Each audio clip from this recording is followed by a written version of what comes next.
Her father's 70th birthday. The grand Sterling family dining room, dripping with old money and secrets. At the head of the table sits Ethan, the millionaire heir, with a beautiful woman on his arm. The only problem? She isn't his wife. He told his real wife, Olivia, that the dinner was cancelled. He told his guest, Katerina, that he was separated. He thought he had orchestrated the perfect deception. But he underestimated one person, the patriarch himself. In a few moments, his father will stand, raise his glass, and deliver a toast that will not celebrate a life, but detonate one, exposing every lie in a spectacular explosion of truth. The silence in the Greenwich mansion was a physical entity, as heavy and oppressive as the humid Connecticut summer air. It clung to the damask curtains and settled in the deep pile of the Persian rugs. Olivia Sterling had become an expert in navigating this silence, in distinguishing its many textures. There was the tense, brittle silence of Ethan's displeasure, the hollow silence of his absence, and the one she was currently enduring, the humming, electric silence of his lies. It had been building for 6 months. It started as a subtle shift in the atmosphere, a change in pressure that only she, the long-time resident of his world, could detect. Then came the more tangible evidence. The late nights at the office, a classic excuse so threadbare it was insulting. The scent of a perfume that wasn't hers, a heady, musky fragrance called forbidden nectar she'd once smelled on a patron at a charity gala, clinging to the lapels of his Brioni suits. Then there were the phone calls, hushed and urgent, where his voice would drop to a low murmur the moment she entered the room. He'd end them with a clipped, "Asset management. We'll circle back," his eyes avoiding hers. Ethan Sterling, heir to the Sterling Innovations fortune, was a man who believed his intellect and wealth formed an impenetrable shield. He moved through life with the careless confidence of someone who had never faced a real consequence. Their marriage, once a passionate partnership, had slowly devolved into a transactional arrangement. She managed the household, chaired the appropriate charities, and presented the flawless image of a devoted wife, while he expanded the empire his father, Richard, had built. The love had long since eroded, leaving behind a foundation of shared history and social obligation. But loyalty and respect, Olivia believed, should remain. Ethan was bulldozing what little was left. Tonight was supposed to be a cornerstone event, Richard Sterling's 70th birthday dinner. It was a hallowed tradition, an intimate family gathering at the sprawling Sterling estate, a place of genuine warmth that stood in stark contrast to the sterile opulence of her own home. She had been looking forward to it, to the reassuring presence of her father-in-law, a man of quiet integrity who saw more than he ever let on. But yesterday, Ethan had come home early, a rare occurrence. He found her in the walk-in closet, debating between a classic navy Roland Moray dress and a more contemporary emerald green design. He didn't kiss her hello. He simply leaned against the doorframe, his posture a study in feigned casualness. "Bad news, Liv," he'd said, loosening his tie. "I just got off the phone with Dad. The chef at the estate has come down with a terrible case of norovirus. They're having to postpone the dinner, pushing it to next Saturday." Olivia had turned, the emerald dress in her hand. "Oh no. Is everyone all right?" "Everyone's fine. Just a precaution. Margaret is in a panic, of course. You know how she gets." He gestured vaguely. "Honestly, it might be for the best. You've been looking a bit peaky lately. All those committee meetings. You should take the weekend to rest. Just relax." The lie was so smooth, so practiced, it almost slid past her. But a tiny alarm bell chimed in the back of her mind. The Sterlings didn't use an outside chef for family dinners. Their cook, Mrs. Gable had been with the family for 40 years and was notoriously robust. Nor a virus. It seemed unlikely, and the look in Ethan's eyes, a flicker of something she couldn't quite name, a mixture of pity and impatience, made the fine hairs on her arms stand up. "Peaky," she repeated, her voice carefully neutral. "I feel perfectly fine." "You're pale," he insisted, walking over and placing a cool hand on her forehead, in a gesture that was meant to be caring, but felt clinical and dismissive. "A little warm, maybe. You deserve a break. I'll have to run into the city tomorrow night anyway. Some last-minute meeting with the Tokyo investors that I can't get out of. So you'll have the whole house to yourself. Order in, watch a movie. My treat." He was not just lying. He was actively constructing an alternate reality for her, walling her off from his real life. He wanted her out of the way. The reason was as clear as the 10-carat diamond on her finger. The dinner wasn't postponed. He was going without her, and he was taking someone else. The realization settled not with a bang, but with a cold, heavy certainty in the pit of her stomach. She had played her part, nodding and expressing her disappointment about the dinner. She allowed him to see what he wanted to see, the compliant, slightly unwell wife who would be tucked away for the weekend. Now, on the night of the dinner, the house was cavernous around her. She had spent the day in a fog of disbelief and mounting fury. Every object in their shared life seemed to mock her. The photograph on the mantelpiece from their wedding 10 years ago. 2 bright young people smiling at a future that had curdled. The expensive art on the walls, chosen for its investment potential, not its beauty. It was all a facade, a gilded cage, and she had only just realized the door had been open all along. She just needed the courage to walk through it. She picked up her phone, her thumb hovering over her father-in-law's number. What would she even say? "I think my husband is cheating on me and is bringing his mistress to your birthday dinner." It sounded hysterical, paranoid. She had no concrete proof, only a deep, gut-wrenching intuition and a web of transparent lies. She needed more. Her phone buzzed, startling her. It was her friend Jessica, a woman with a penchant for high-end retail therapy and gossip. "Olivia, you will not believe who I just saw leaving Cartier on 5th Avenue. You're Ethan." And he was with a statuesque brunette who looked like she'd just stepped off a runway. He bought her a necklace, Liv. A ridiculously expensive one from the look of the box. "I thought you were with him." The air left Olivia's lungs. Jessica's words were the missing piece, the concrete block that solidified the foundation of her suspicions. It wasn't just a fling. It was a public statement. He was parading this woman around, buying her trinkets from the same stores where he'd once bought Olivia's engagement ring. The disrespect was breathtaking. "No, Jess," Olivia said, her voice eerily calm. "I wasn't with him. He told me he was in a meeting." "Oh, honey," Jessica breathed, the sympathy in her voice making Olivia's skin crawl. After she hung up, Olivia sat motionless for a full 10 minutes. The hurt was a physical ache in her chest, sharp and debilitating. But beneath it, something else was beginning to stir.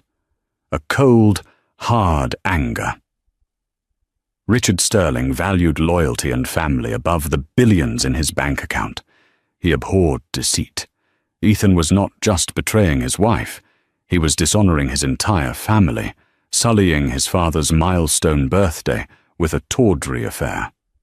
She stood up, her movements precise and deliberate. She walked back into her closet, past the navy and emerald dresses. She pulled out a simple, elegant black cashmere dress. She slipped on a pair of understated pearl earrings, her wedding ring feeling like a lead weight on her finger. She looked at her reflection in the mirror. The pale, tired woman Ethan had described was gone. In her place was a woman with fire in her eyes, a woman who was done being silent. She grabbed her car keys from the marble bowl by the door. She wasn't going to call. She wasn't going to send a text. She was going to drive to the Sterling estate. She didn't know what she would do when she got there. She only knew she would not spend one more second locked inside this gilded cage. The lie of her life was about to collide with the truth, and she was going to be there to witness the wreckage. Katerina Vance studied her reflection in the gilt-edged mirror of her Upper East Side apartment, the kind of apartment she'd only ever seen in magazines. The rent was astronomical, a figure that would have made her gasp a year ago, but it was paid for, seamlessly, by Ethan. Just like the dress she was wearing. It was a slip of crimson silk by Valentino, a color that made her olive skin and dark hair seem incandescent. Around her neck lay the cool, heavy weight of her newest acquisition, a Cartier love necklace, its diamond-studded circle a shimmering promise of the life she was about to step into. A year ago, Katerina had been a junior analyst at a rival firm, buried under spreadsheets and fetching coffee, her sharp mind and ambition constrained by a corporate ladder. She was expected to climb one slow rung at a time. Then she'd met Ethan Sterling at a tech conference in Geneva. He hadn't just looked at her. He'd seen her.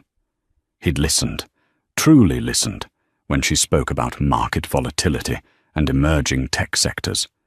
He was handsome, powerful, and utterly captivated by her. The affair had started that night, a whirlwind of 5-star hotels, private jets, and a passion that felt like something out of a novel. Ethan had been honest with her from the beginning, or so she believed. "My marriage is a formality, Kat," he'd told her over champagne at Le Bernardin. "Olivia and I are two different people, on two different paths. We stay together for appearances, for the family. It's been over for years. We're in the process of a quiet, amicable separation. It just takes time with this much money involved." She had accepted this. It made sense. In the world Ethan inhabited, marriages were mergers, and divorces were complex dissolutions of assets. She saw herself not as a home-wrecker, but as his future. He was breaking free from a cold, loveless past, and she was the vibrant, intelligent partner he deserved. He treated her like a queen, but more importantly, he treated her like an equal. He valued her opinions on business, praised her insights, and promised her a role at Sterling Innovations once the dust settled. 2 nights ago, he had presented her with the invitation. He'd arrived at her apartment with the red Valentino box and the smaller, iconic Cartier one. "I want you to come with me to a dinner on Saturday," he'd said, his blue eyes sparkling with excitement. "It's for my father's 70th birthday. It's time he met you." Katerina had felt a jolt of panic, followed by a wave of elation. "Your father? Ethan, are you sure? With your situation?" "It's the perfect opportunity," he'd insisted, clasping the necklace around her neck, his fingers warm against her skin. "Olivia is away, visiting her sick mother in California. A sudden thing. It's just going to be my parents and my sister. I'll introduce you as a brilliant colleague from our London office, someone I'm mentoring. But my father, he's sharp. He'll see the way I look at you. He'll understand. It's the first step, Kat, the first step to making us official." The story was plausible, the logic sound. It was a soft launch of their relationship. By introducing her in a professional capacity, he could gauge his family's reaction without causing a scandal. It was smart. It was an Ethan move. She trusted him completely, so she had spent the last 48 hours in a state of nervous euphoria. She researched Richard Sterling, reading articles about his legendary business acumen and his deep-seated family values. He was a titan, a self-made man who had turned a small electronics company into a global technology conglomerate. Impressing him was paramount. She and Ethan had rehearsed her cover story, peppering it with details about fabricated projects and market analyses she was supposedly leading. Now, as the black car he had sent for her purred through the streets of Manhattan and headed toward the pristine suburbs of Connecticut, her heart hammered against her ribs. This was it. This was the night her life changed, the night she transitioned from a well-kept secret to the future Mrs. Sterling. She smoothed down the silk of her dress and touched the necklace, her good luck charm. The driver turned off the main road and onto a long, winding driveway flanked by ancient oak trees. At the end of it, the Sterling estate emerged, a magnificent stone manor that looked like it had been transported from the English countryside. It was bathed in a warm, golden light, exuding an aura of permanence and power. This was real wealth, not the flashy, transient kind she saw in the city. This was a dynasty. The car crunched to a halt on the gravel courtyard. Before the driver could open her door, Ethan was there, pulling it open himself. He looked impossibly handsome in a tailored navy suit, his smile dazzling. "You look breathtaking," he murmured, his eyes sweeping over her appreciatively as he helped her out of the car. "Absolutely perfect." He squeezed her hand. "Ready?" "As I'll ever be," she whispered, allowing him to lead her up the stone steps to the massive oak doors. The moment they stepped inside, she felt as if she had entered another world. The foyer was vast, with a soaring ceiling, a sweeping staircase, and walls adorned with ancestral portraits whose eyes seemed to follow her. An older man in a crisp uniform, whom Ethan introduced as Mr. Abernathy, took her coat with a polite but inscrutable expression. Ethan led her toward a large drawing room from which the low murmur of conversation and the clinking of glasses emanated. "Just relax," he whispered in her ear.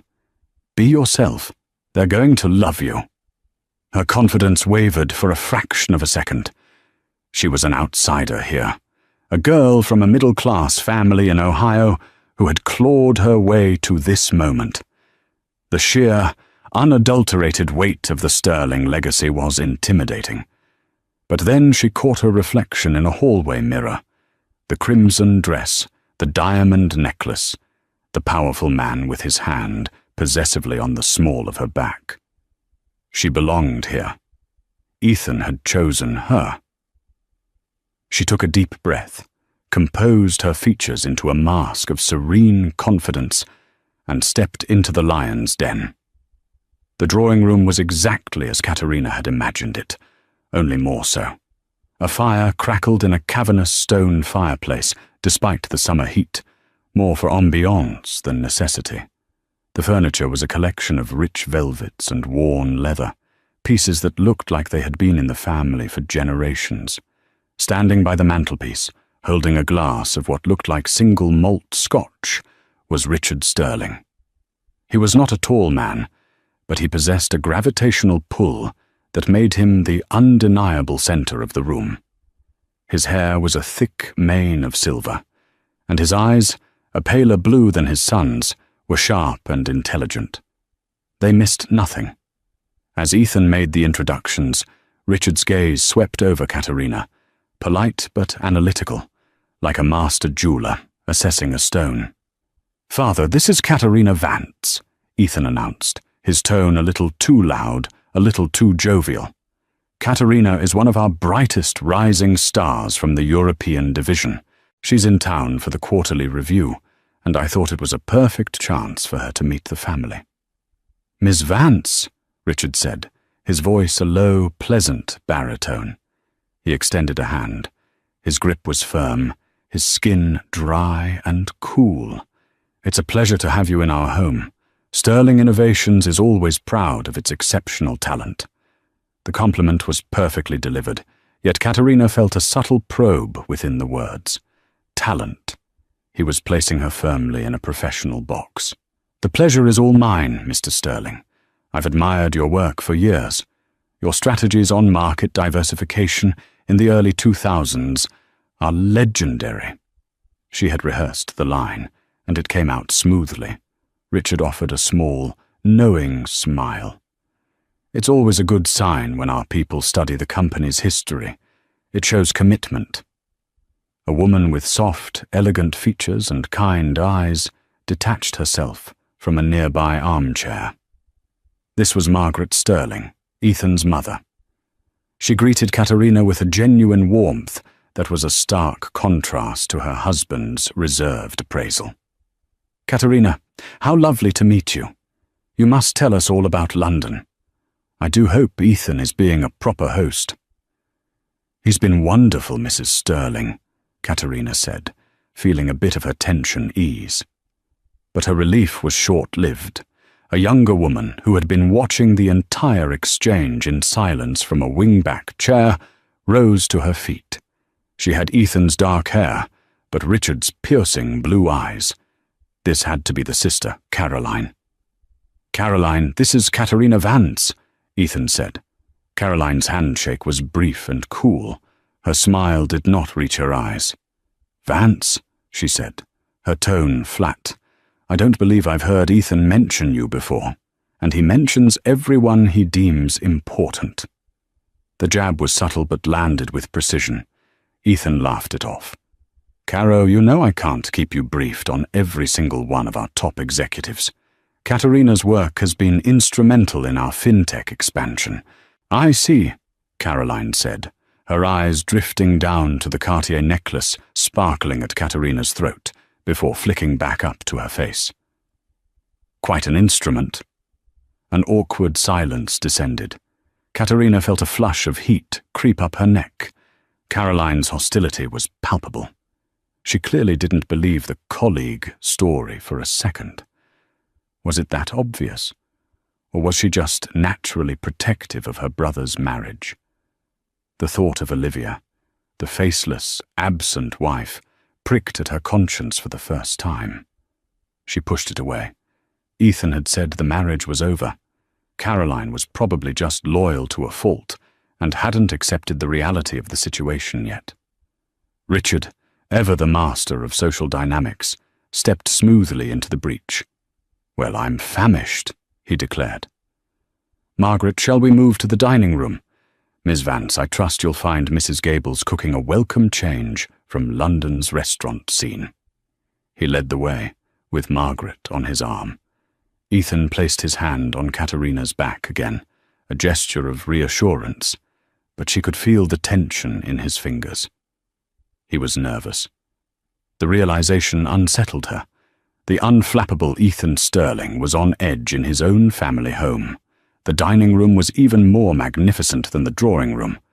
A long mahogany table, polished to a mirror shine, was set with heirloom silver and crystal that glittered under the light of a massive chandelier. The four of them took their seats, with Richard at the head of the table and Ethan at the foot. Margaret sat to her husband's right, placing Katerina directly opposite Caroline, whose cool, appraising stare was relentless. The first course was served by Mr. Abernathy, a delicate lobster bisque. The conversation was stilted, a carefully choreographed dance around the obvious.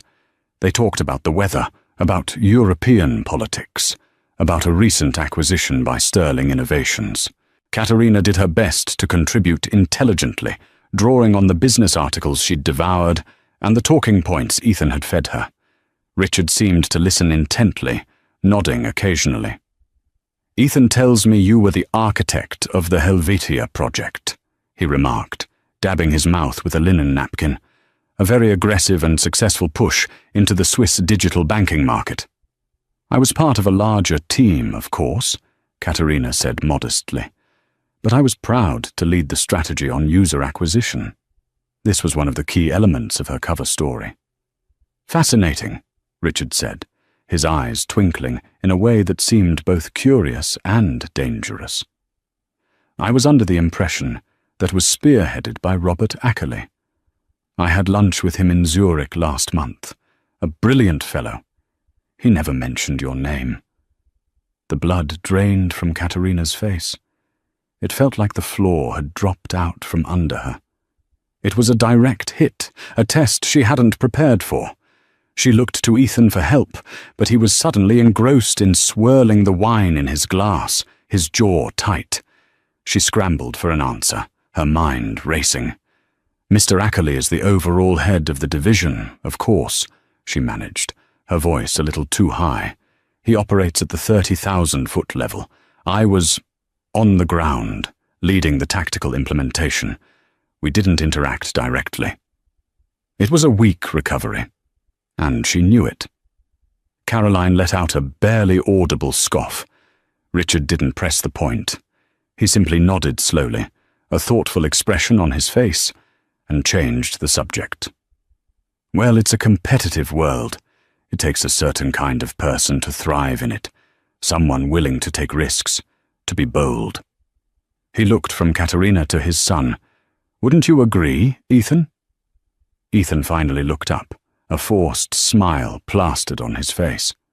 "Absolutely, father. Boldness is the sterling way." Katerina took a sip of water, her hand trembling slightly. This was not a friendly family dinner. It was an interrogation. Richard Sterling was not just making conversation. He was gathering information, testing for weaknesses in her story.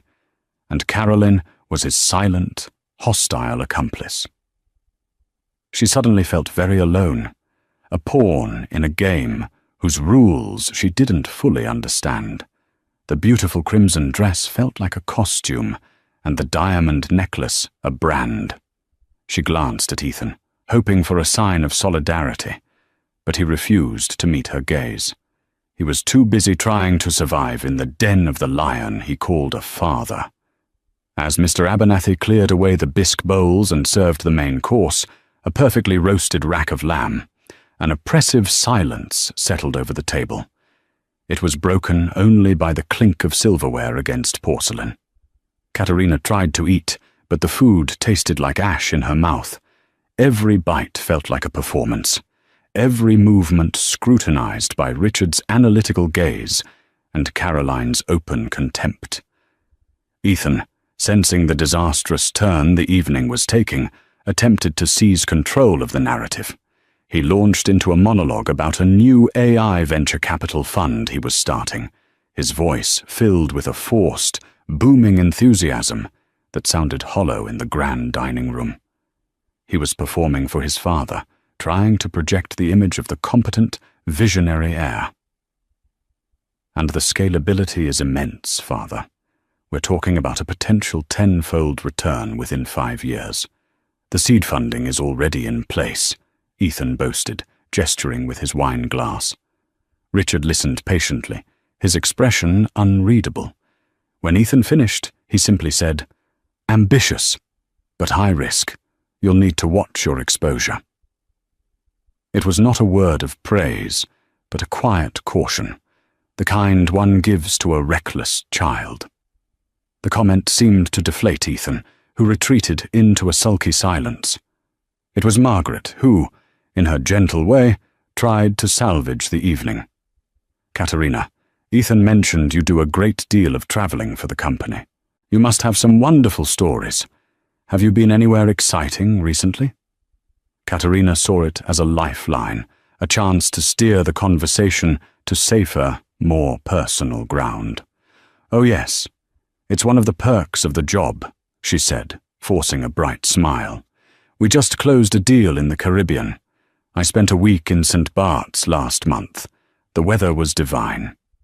She said it innocently, a throwaway line meant to be pleasant. But as soon as the words left her mouth, she felt the atmosphere shift. Caroline, who had been pushing a single pea around her plate, suddenly looked up, her eyes narrowed into slits. "St. Bart's," Caroline repeated, her voice laced with a strange intensity. "Last month? That's fascinating. Olivia was supposed to go to St. Bart's with Ethan last month for their anniversary, but she had to cancel at the last minute because her mother took a fall. Ethan said he cancelled the trip entirely. He told us he spent the week buried in paperwork at the office. The silence that followed was absolute. Katerina's heart stopped. She stared at Caroline, then her eyes darted to Ethan, whose face had gone pale. He had told Katerina the trip was a company retreat for top performers. Another lie. A stupid, reckless, easily discoverable lie. He had taken his mistress on the vacation he was supposed to have with his wife. The audacity of it, the sheer, arrogant carelessness, was staggering. It must have been a different trip, Katerina stammered, the blood roaring in her ears. A different time. My project was for the fintech division. How strange, Caroline mused, her voice dripping with faux innocence. 2 major concurrent company trips to the same tiny island. Sterling Innovations must own half the hotels there. She took a delicate sip of her wine, her eyes never leaving Katerina's face. The trap had been sprung. Meanwhile, 50 miles away, Olivia was pulling her Mercedes through the familiar gates of the Sterling estate. She hadn't called ahead. She hadn't warned anyone. The raw, visceral need to confront the lie had propelled her forward, driving on pure adrenaline and a sense of righteous fury. After her friend Jessica's call, she had felt a strange clarity. The years of quiet unhappiness, of sublimating her own needs for the sake of Ethan's career and their public image, had coalesced into a single point of action. She didn't use the main entrance. She drove around to the service road that led to the kitchens, parking her car in the shadows by the greenhouse. She knew the layout of the house as well as her own. A small, rarely used door from the west garden led into the library, which adjoined the main dining room. Her hands were shaking as she inserted the old brass key, a key she hadn't used in years, into the lock. It turned with a quiet click. She slipped inside, her soft-soled shoes making no sound on the thick oriental rug. The library was dark, smelling of old paper and leather. Through the thick, carved double doors that led to the dining room, she could hear the faint murmur of voices. She crept closer, her heart pounding a frantic rhythm against her ribs. She pressed her ear to the cold, polished wood. The voices became clearer. She could hear Caroline's sharp, incisive tone, and a lighter, feminine voice she didn't recognize, the voice of the other woman. And then she heard the lie about St. Bart's unravel. Ethan said he cancelled the trip entirely, Caroline was saying. Olivia squeezed her eyes shut. The confirmation was a physical blow, knocking the wind out of her. It was real. It was all real. He had taken that woman to their anniversary spot. The cruelty was almost incomprehensible. Tears of anger and betrayal pricked at her eyes, but she willed them away. This was not the time for weakness.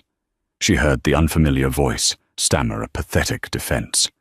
Then she heard Ethan's, strained and angry. "Caroline, that's enough. You're making our guest uncomfortable. Let's drop it." A deeper voice cut through the tension, calm and authoritative. "Richards. No. I think your sister raises an interesting point about transparency." Olivia's hand went to the ornate brass handle of the library door. Her mind was a whirlwind. What was she doing? Was she really about to storm into a family dinner and cause a scene of unimaginable proportions?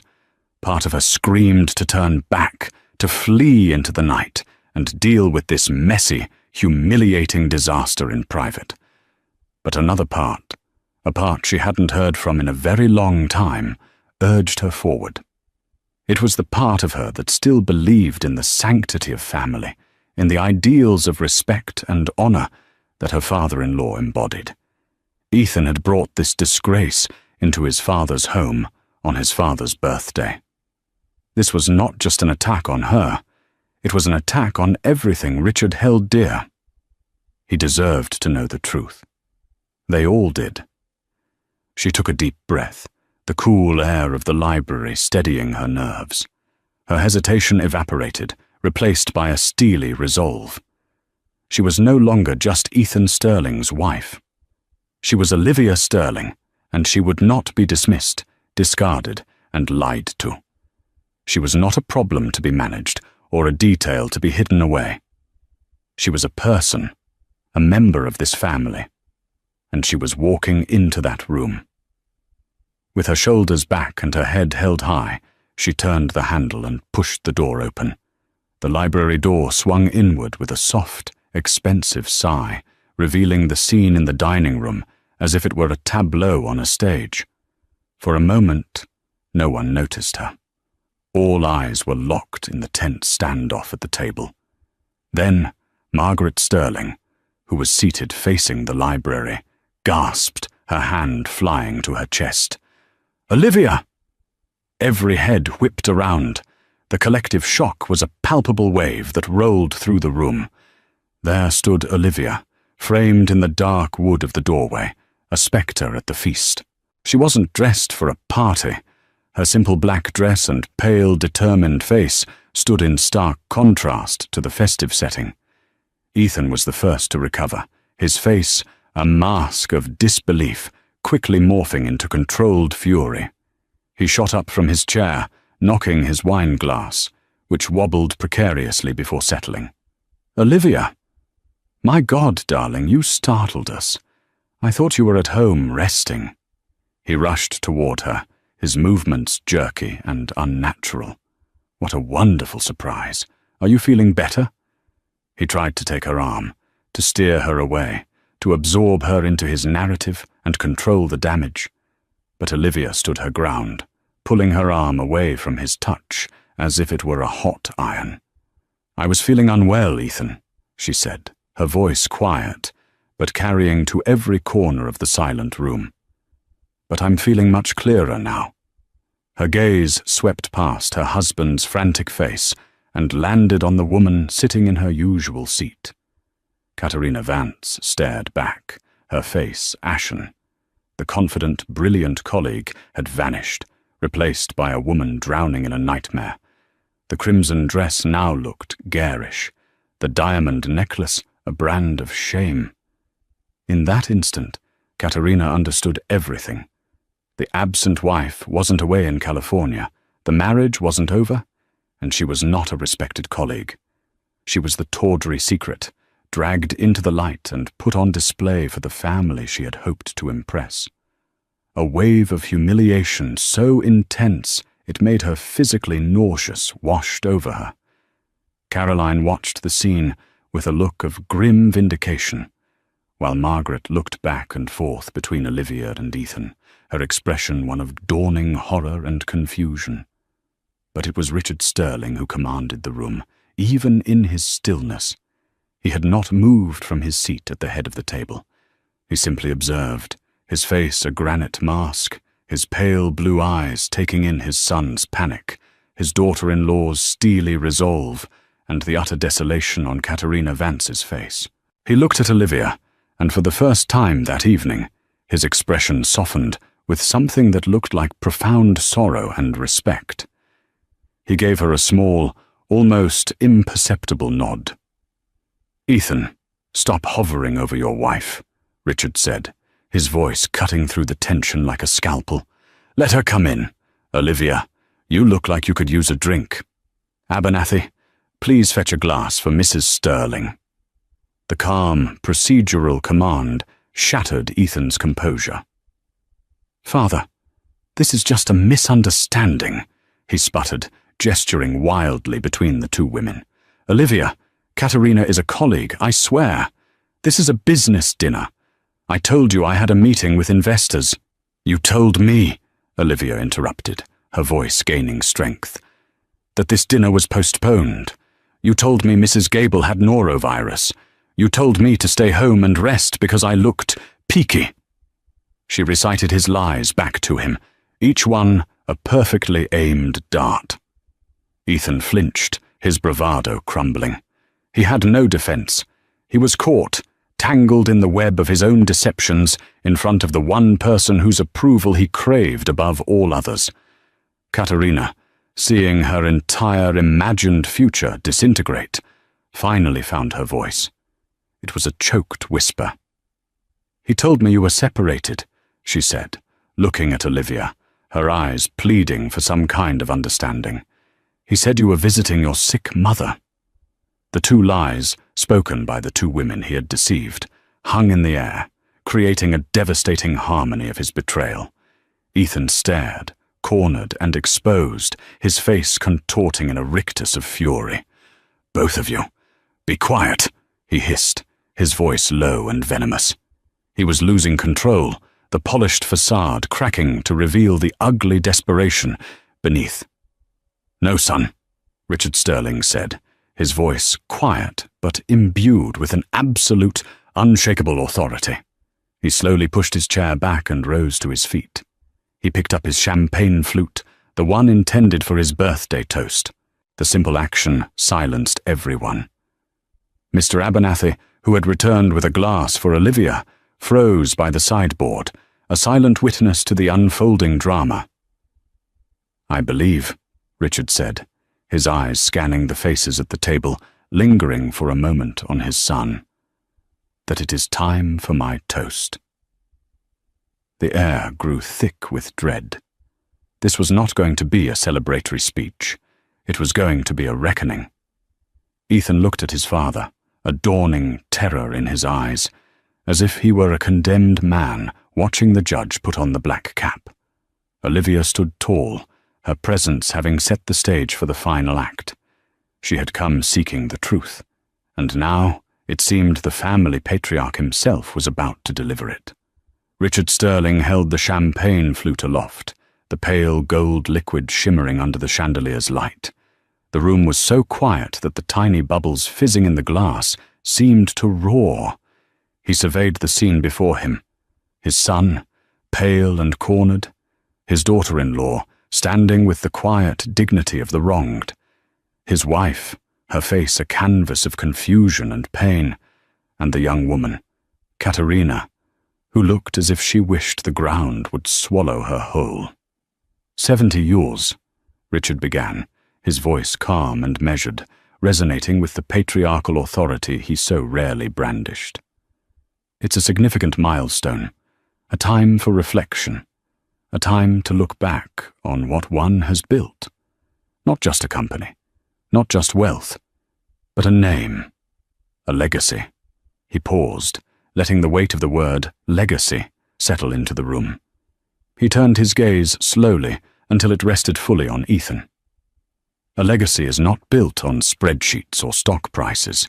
It's built on stronger materials, on integrity, loyalty, and honor. It's about the promises you keep, especially the ones you make to your family. It's about protecting your name, not just for yourself, but for the generations that come after you. Ethan shifted in his seat, a muscle twitching in his jaw. "Father, perhaps this isn't the time." "This is precisely the time," Richard cut him off, his voice hardening ever so slightly. "Because tonight I have been given a gift, the gift of clarity. So I would like to propose a toast to the truth." He took a slow, deliberate sip of champagne, his eyes never leaving his son. "Let us toast," he continued, setting his glass down with a soft click. "To my son, Ethan, a man of bold initiatives." He picked up a small, leather-bound folder that had been sitting beside his plate, unnoticed until now. He opened it. He is so dedicated to his work that he established a private, unlisted credit account with Amex for client entertainment, an account with a staggering expenditure over the last 6 months. For instance, a charge for 2 first-class tickets to St. Bart's last month at a cost of $22,000, and a week-long booking at the Eden Rock Presidential Villa, a very expensive business meeting. Katerina let out a small, strangled sob. Olivia stood like a statue, her expression unmoving, but her hands were clenched into tight fists at her sides. Richard flipped a page in the folder. Let's also toast to his generosity. A generosity so profound that he signed a 1-year lease on a 2-bedroom apartment at 740 Park Avenue. Not as a corporate asset, mind you, but a personal lease, paid for through a shell corporation. A lovely little nest, I'm sure. The monthly rent alone would cover a junior analyst's salary for a year. He looked directly at Katerina now, his expression not unkind, but piercingly direct, and a toast to his exquisite taste in jewellery. So exquisite, in fact, that he purchased a Cartier Love necklace just yesterday afternoon. The receipt is right here. He paid for it with the same private Amex. A beautiful piece. His eyes flickered to the necklace at Katerina's throat. It seems he couldn't wait to give it to his rising star from the European division. Katerina's hand instinctively flew to her neck, her fingers touching the cold, diamond-studded metal. It felt like a slave collar. Tears streamed down her face, silently tracing paths through her perfect makeup. She had been bought and paid for, and the price tag was being read aloud for all to hear. But perhaps the most impressive feat, Richard went on, his voice dropping to a low, dangerous growl, is his mastery of logistics and deception. It takes a special kind of mind to orchestrate a lie of this magnitude. To tell his wife, Olivia. He turned his gaze to her, and this time it was filled with warmth and deep apology. A woman of grace and intelligence who has been a true daughter to me, that my birthday dinner was cancelled. To invent a story about a sick cook to ensure she would be at home, out of the way, while he brought his guest into this house. He slammed the folder shut. The sound echoed like a gunshot in the silent room. You did not bring a colleague to my home tonight, Ethan. You brought your mistress. You did not come here to celebrate my life. You came to desecrate the principles upon which it was built. You have lied to your wife. You have lied to this young woman. You have lied to your mother, your sister, and to me. You have shown a staggering disrespect, not for our rules, but for our family. You have valued a tawdry, fleeting affair over decades of loyalty and love. You have sullied the sterling name under my own roof, on my own birthday. Each sentence was a hammer blow, systematically dismantling Ethan's world. Ethan, stripped of all his bluster, could only stare at his father, his face a mottled canvas of shame and impotent rage. So yes, Richard concluded, picking up his glass again, a toast to the truth. For it is ugly and it is painful, but it is the only foundation upon which anything of value can be rebuilt. He paused, his eyes sweeping the room one last time, or in some cases, demolished. He drained his glass in one swallow and set it down on the table with a final, definitive thud. The sound sealed Ethan's fate. The toast was over. The truth was out. And the Sterling family, as they knew it, was irrevocably shattered. The silence that followed Richard's toast was heavier and more profound than any that had come before. It was the silence of a battlefield after the final shot has been fired. The destruction was total. Ethan was the first to break. He surged to his feet, his chair screeching back against the hardwood floor. His face was flushed with a furious, desperate energy. "How dare you?" he spat at his father, his voice cracking. "How dare you humiliate me in my own home? In your home? You hired a private investigator? You spied on me? On your own son?" Richard didn't flinch. He met his son's rage with an icy calm that was far more terrifying. "When a cancer grows in a body, you don't ignore it. You cut it out," he said, his voice flat and devoid of emotion. "You ceased to be just my son and became a threat to the integrity of this family and our name. I acted accordingly." "This is about Olivia, isn't it?" Ethan sneered, turning his venom on her. "You ran crying to Daddy, didn't you? You couldn't handle your own marriage, so you had him fight your battles for you." Before Olivia could even respond, Caroline stood up. "She didn't have to," she said, her voice shaking with rage. "We all saw it, Ethan. We saw you. We just didn't want to believe it. But you couldn't help yourself, could you? You had to be this arrogant. You had to rub our faces in it." The family was turning on him, a united front of disgust and disappointment. He was alone. His eyes darted to Katerina, perhaps seeking an ally, a fellow victim. But Katerina was already on her feet, gathering the shreds of her dignity. She looked at him with eyes full of a new, terrible clarity. She saw him not as a charming, powerful savior, but as a weak, deceitful man who had used her as a prop in his pathetic psychodrama. "You lied to me," she whispered, her voice trembling but clear. "You used me." Without another word, she turned and walked, almost ran, from the dining room, her crimson dress a slash of colour disappearing into the shadows of the grand house. The sound of the front door opening and closing a moment later was her final punctuation. Ethan was now a general with no army, a king with no subjects. He looked at his father, his fury collapsing into a desperate plea. "Father, please." "There is nothing to discuss tonight," Richard said, his tone final. "Mr. Abernathy will show you to a guest room. You will not be returning to the Greenwich house. Tomorrow morning, at 9 a.m., you will meet me at the office. With my lawyers. Your leadership position at Sterling Innovations is terminated, effective immediately. We will discuss the terms of your severance from the company and your disinheritance from the family trust." The words disinheritance from the family trust hung in the air, a death sentence to the life Ethan had always known.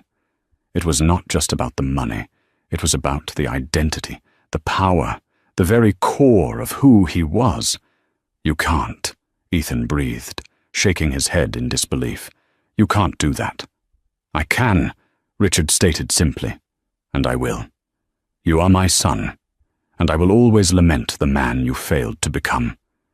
But you are not a Sterling in character, and that is a failure I will not tolerate." He turned his back on Ethan, a gesture of ultimate dismissal, and walked to Olivia.